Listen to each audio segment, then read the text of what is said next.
وەزارەتە ناوخۆ بەرێ هەڵبژارنێ بەرێ ئەوان چەند خاڵێکیان نەبوو من لەسەر وەزارەت ناوخۆ هیچ وەختێکمە قبول نەکردیا یعنی ڕازی نەبووینە بەس گوتن یعنی مفاوەزات هێشتان بەردەوام ئەو لوزدەی ما کە هۆدولا هەڵدەستن مفاوەزات دەکەن هێشتان بەردەوام بەڵام ما لەسەر وەزارەتی ناوخۆ ئەبەت هیچ وەختمە قبول نەکردیا و ئەو وەزعی کە پێش هەڵبژارنێ هەبوو مە لە گفتوگۆ لەگەر یەکەتی زیاتر ما چوبینە پێش بەدڵێکی فراوان زۆر بە شێوەیە کە بگەینە نەتیجە کە زۆر پەرۆژ بووین بەڵام ئەوان نهاتنە پێش پشتی هەڵبژاردنیش وەزعەکە گۆڕا چکمە کوچێکی زۆر بەدەستینە ئەو کشتێکم بەدەستینا دەنجی یەکە بین دوو بەرابەرەوانە ئەخیمەیە هەر پۆستێکی مە ببێ هەلی بژێری بەڵام ئەوان دانی وەکی بەرێچەوە بوو هێشتان ئیمتیازی زیاتر بەدەست بینین ئەوەش قابلی قبولنا و حەقی وانیش نییە ئەو داوایە لۆیە ئەم کا هێشتا بەردەوامە لە کۆبوونەوەی کۆمیتەی ناوەندیش بەیانێکمان دەرکرد لەو بەیاندا هەموو شتەکان تێدا وازعە دەشەوین بخینەوە بەرێخۆکە لێ شتەکان تێدا نووسرا بۆ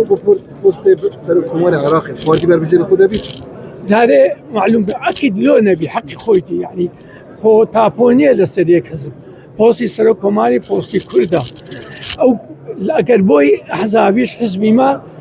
حەقی سەرەکیێت و دەنجی یەکەمی بەدەستینایە لە هەموو دنیاە هەر حزب دەنجی یەکەم بەدەست بینی پۆستی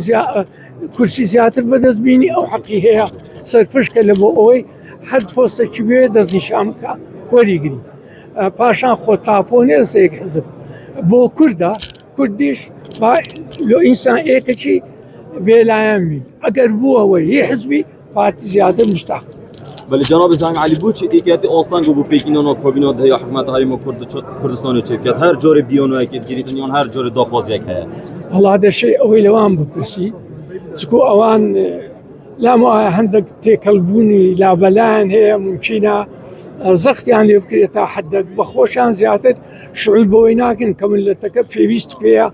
يعني زياتر او تمشانا كان برجون ملتك اخوان كفتره يرجع زورا انتخاباتك تواوبوا وبيس زو مكابين خو بيك بينين صالح زياتر برلمان عاطله اوان حزب بويناكن هدان امتيازاتنا كنا حقا لهوا كان امش في راضيينك تشتاق لخوان زياتري مخيانه لدندراني خومان دكي اوان هاتين دنجان دايتما بوي امش بقدر او دنجي امتيازات ورقرين حقيوان ورقرين كأما تنازل مالك ونشي زارش دندران لما نار حد منه وكو بيوز واتصور كنما حقيوان ما بدزني